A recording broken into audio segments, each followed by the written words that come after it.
Hello again, this is Doug, the 2-Minute Gardener, and today I'm going to talk about how pesticides almost robbed me of the chance to become a father.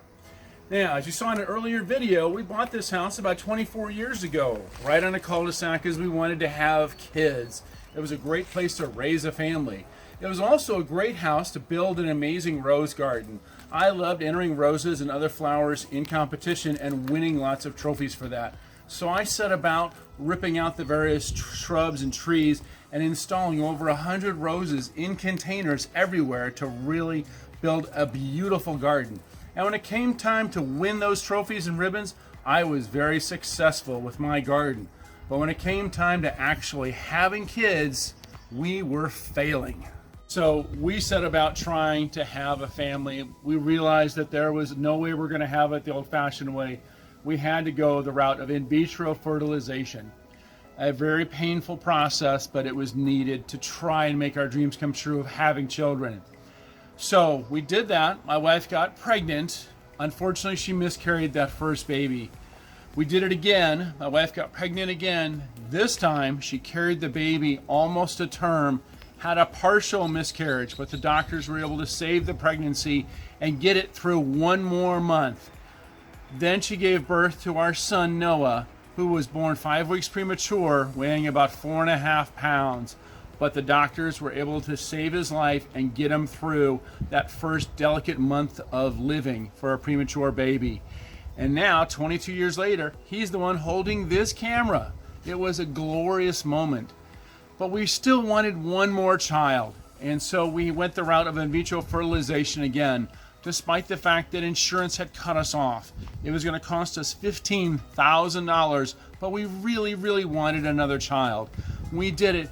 My wife got pregnant again, this time with twins, and we were overjoyed at having twins.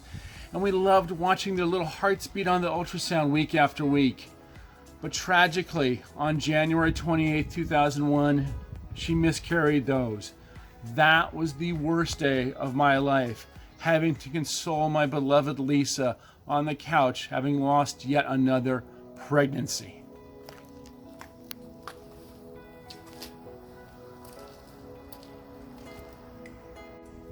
So after the miscarriage, I read a book called Silent Spring by Rachel Carson. In that book, Rachel Carson outlines the connection between pesticides and infertility. I realized I was using the exact same chemicals she talked about in her book in my garden, because I was told in order to really win a lot of trophies, I had to spray the garden with lots of insecticides to kill all the insects.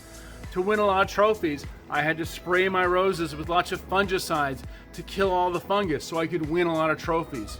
But in my blind pursuit of all those trophies, I was hosing a ton of chemicals in the garden, and I was getting covered with those chemicals. And when I walked in the house, my wife would complain how I would stink up the house with these chemicals.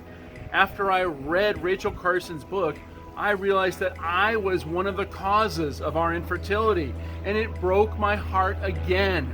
So I decided I didn't care if I ever won another trophy. I had to get rid of those chemicals. So I safely disposed of all of it, and my wife and I set about trying to adopt a little baby girl. So after a year of working on the adoption, we had another amazing surprise. After a year of getting rid of all those chemicals and pesticides, my wife got pregnant the old-fashioned way, and we were faced with a very difficult decision. Do we continue with the adoption, or do we call it off and see if we can hang on to this pregnancy? We decided to take a big chance and continue with the adoption and hope that we safely brought home both babies. And so a few months later, we traveled to Russia and we found our baby Elsa there in the northern town of Kirov in the frozen wasteland. And yes, we did name her Elsa, way before the Disney movie ever named her Elsa, which, by the way, Disney owes me $300 million for, but that's another video. A few months after we brought Elsa home, my wife gave birth to a little baby boy. He came in at almost 10 pounds, double the weight of Noah. Again, a tribute to to getting rid of all the chemicals in our garden, we decided to name this little miracle baby Elijah, because he represented so much hope in life after we got rid of the chemicals in my rose garden. A year after Elijah was born, the National Rose Show came to San Diego. And I decided that even though I didn't have a rose garden with chemicals, I still had some decent roses that I wanted to enter in that big illustrious rose show. Now, Elijah at that point was kind of developing into a vampire, in that he loved to stay up all night and keep us awake. So my wife said, "Take Elijah, get him out of here." So at 2 in the morning, I loaded up Elijah and a whole bunch of roses and went down to the National Rose Show to enter some roses in the competition. Elijah was so cute. He was in his little baby backpack watching me enter roses all morning, going la la la la la, entertaining everybody. He was just so charming. Anyway, I put all the roses in and I hoped for the best. And when I came back later that day, I discovered that my wonderful little Sexy Rexy, this rose here, had produced 3 flawless sprays that won the trophy for best 3 Floribunda sprays at the National Rose Show.